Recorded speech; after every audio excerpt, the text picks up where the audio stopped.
بسم اللہ الرحمن الرحیم۔ گئے وقتوں کی بات ہے، موسیٰ نامی فرما بردار بچہ اپنی نانی کے ساتھ ایک چھوٹے سے قصبے میں رہتا تھا۔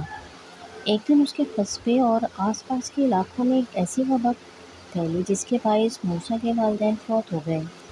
ان کی وفات کے بعد نانی نے موسیٰ کو اپنے پاس بلا لیا۔ وہ سلائی کڑھائی کر کے کچھ نہ کچھ کما لیتی تھیں اور موسیٰ بھی محنت مزدوری کر کے نانی کا بوجھ ہلکا کر دیتا تھا۔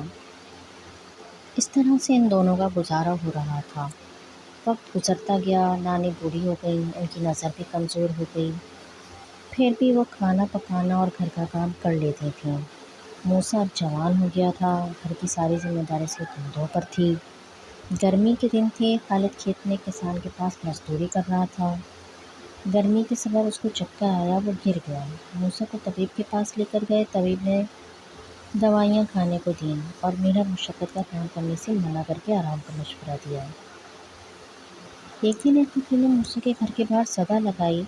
موسیٰ کی نانی نے جو کچھ بھی گھر میں تھا کھانا پکا ہوا اسے دے دیا۔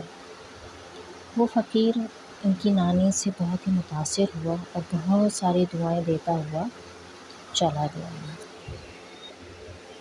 ایسے میں بیماری کے باوجود خالد مزدوری کرنے گھر سے نکلا، لیکن اس کو کہیں کام نہیں ملا۔ وہ مایوس ہو کر گھر آ گیا۔ دوپہر کو کسی نے اچانک دروازہ کھٹکھٹایا۔ نانی اماں نے دروازہ کھولا، سامنے ایک درویش بابا کھڑے تھے۔ انہوں نے کہا، محترمہ، تم ایک نیک اور فراخ دل کی مالک ہو۔ میں تمہیں 3 جادوئی موتی دوں گا، جب کسی کو بھوک لگے تو دیگچی میں ڈال دینا۔ اس طرح پسندیدہ کھانا جو اس وقت سوچا ہوگا دیگچی میں آ جائے گا۔ اتنا کہہ کر وہ چلا گیا۔ اندر آ کر نانی اماں نے یہ 3 جادوئی موتی ایک دیگچی میں ڈالے اور ڈھکن کھولا تو اس میں بکرے کے گوشت کا پلاؤ موجود تھا۔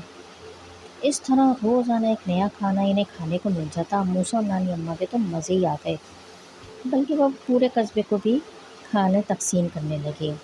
ایک دفعہ وہی درویش نانی اماں کے خواب میں آئے۔ انہوں نے کہا، اے نیک دل عورت، تم قصبے کے لوگوں کو روزگار کو بندوبست کرو۔ ابھی اٹھ کر یہ تینوں جادوئی موتی صندوق میں رکھ دو۔ صبح صندوق کھولو گی تو وہ سکوں سے بھری ہوئی ہوگی۔ ان سکوں سے سامان خرید کر ایک بڑی دکان کھولنا اور ضرورت مندوں کو وہاں کام پر رکھ لینا۔ دکان سے خوب برکت ہوگی۔ اور اپنے نواسے سے کہنا ایک بڑا کارخانہ لگائے، اس سے وہ لوگوں کو روزگار دے گا۔ انہوں نے ایسے ہی کیا۔ قصبے میں ایک جگہ پہ انہوں نے دکان کھول لی، قصبے کے لوگوں کو روزگار بھی دیا۔ 6 مہینے میں موسیٰ نے کارخانہ کھول لیا۔ اس طرح قصبے کے تمام لوگوں کو روزگار مل گیا۔ لوگ خوشحال زندگی گزارنے لگے۔